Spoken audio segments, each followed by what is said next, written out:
ہر قسم کے شرعی، روحانی اور جسمانی مسائل اور وظائف کے لیے دارالعمل یوٹیوب چینل سبسکرائب کیجیے اور بیل آئیکن بھی پریس کریں تاکہ ہر ویڈیو آپ تک بآسانی پہنچ سکے۔ مثال کے طور پہ میڈیکل لائن میں معدے کے امراض کو ام الامراض کہا جاتا ہے کہ معدے کا اگر کوئی مریض ہے تو اس کا جسم جو ہے وہ امراض اور بیماریوں کی فیکٹری بن جاتی ہے، کیونکہ پورے جسم کو جو غذا ملنی ہے وہ پہلے معدے میں جانی ہے، اور معدہ اس کو برداشت کرے گا، ہضم کرے گا، تو پھر خون بھی بنے گا، پھر گوشت بھی بنے گا، پھر پٹھے بھی بنیں گے، پھر ہڈیاں بھی مضبوط ہوں گی۔ لیکن اگر معدہ اس کو قبول ہی نہ کرے پھر آگے جسم کیسے نشوونما پائے گا؟ اور آج کل معدے کے اتنے مریض ہیں، وجہ ہمارے بازاری کھانے، ہماری مصنوعی کھانے، حتیٰ کہ وہ قدرتی غذائیں اور قدرتی چیزیں وہ بھی مصنوعی طریقے پہ بہت جلدی ان کے پروسیس میں سے گزار کے ان کو لوگوں کے لیے تیار کیا جاتا ہے۔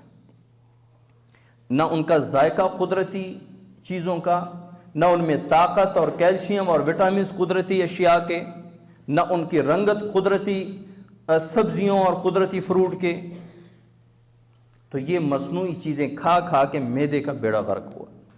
ڈاکٹر کے پاس جاتے ہیں اور لمبے عرصے تک پھر وہ معدے کی دوائیاں کھاتے رہتے ہیں۔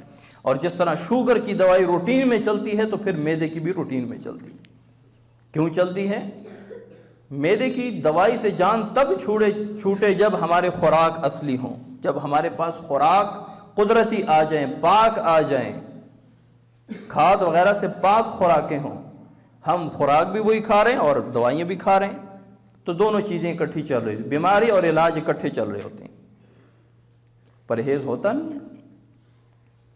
اب قرآن میں معدے کی بیماری کا ایسا علاج ہے کہ الحمدللہ السر، معدے کا جو السر ہوتا ہے اس مریض کو اللہ تعالیٰ شفا عطا فرماتے ہیں، اور بہت آسان ہے۔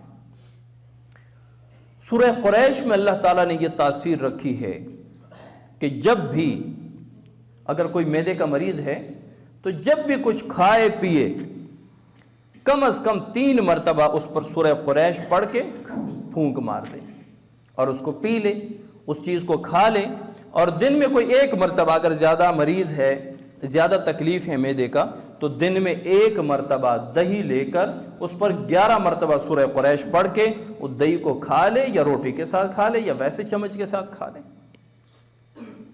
حیران کن نتائج حاصل ہوں گے۔ بلکہ یہ تو ایسے ارجنٹ اور ایمرجنسی علاج ہے کہ اگر کسی کو بہت زیادہ شدید تکلیف ہے تو فوراً دہی منگوائیں اور اس پر 11 مرتبہ سورہ قریش پڑھ کے اس کو کھلائیں، اللہ تعالیٰ اس کو ایسے شفا عطا فرماتے ہیں۔ یہ علاج بالقرآن ہے، کیونکہ وَنُنَزِّلُ مِنَ الْقُرْآنِ مَا هُوَ شِفَاءٌ وَرَحْمَةٌ لِّلْمُؤْمِنِينَ، شفا بھی ہے اور رحمت بھی ہے مومنین کے لیے۔ وَشِفَاءٌ لِّمَا فِي الصُّدُورِ، سینوں کے امراض کے لیے شفا ہے۔ آپ صلی اللہ علیہ وسلم کے پاس ایک صحابی آئے اور عرض کی، یا رسول اللہ میرے سینے میں درد ہے۔ آپ صلی اللہ علیہ وسلم نے فرمایا قرآن مجید کی تلاوت کرو۔